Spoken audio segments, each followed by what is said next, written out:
in our first march. It was written and published in 1928 by George Manupela, our third conductor, and dedicated to Kenosha American Legion Paul Herrick Post number 21. The local Legion band began in 1922, so Manupela was most likely conducting the group the day of the Courthouse dedication ceremony in 1925, since he was their director from 1924 all the way to 1961. Over the years, the group would evolve into the Kenosha Concert Band and ultimately the Kenosha Pops Concert Band to better reflect the public's ever-evolving taste in music.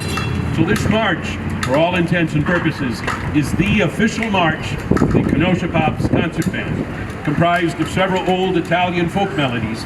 Here is George Manupela's Badger Legionnaire March.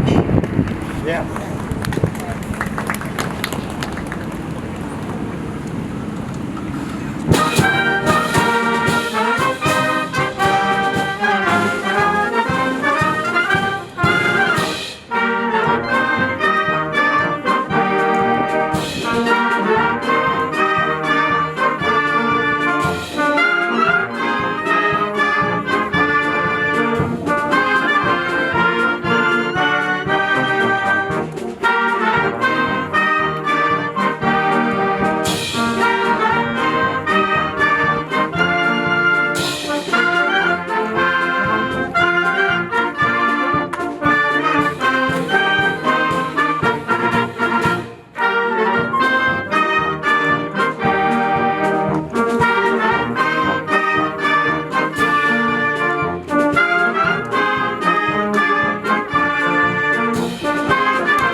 Born on May 6, 1915, George Orson Welles, arguably Kenosha's most famous son, was named after one of his great-grandfathers, Kenosha attorney Orson Head, and his brother George Head.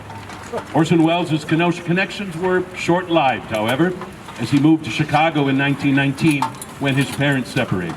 Orson Welles went on to great acclaim as a director, writer, producer, and even a magician, with all kinds of great films to his credit, including, of course, Citizen Kane.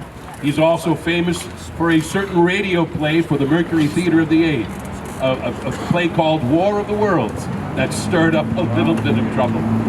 Among the 13 feature films in which he directed or acted includes The Third Man from 1949, an intriguing and catchy theme played on the zither by the relatively unknown Hungarian composer Anton Karas, used throughout the film, captivated its audiences and soon became known as the Third Man theme.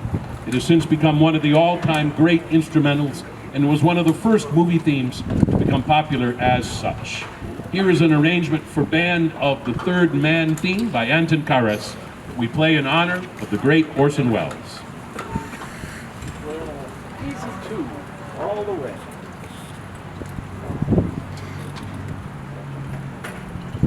Ready back there? Here we go.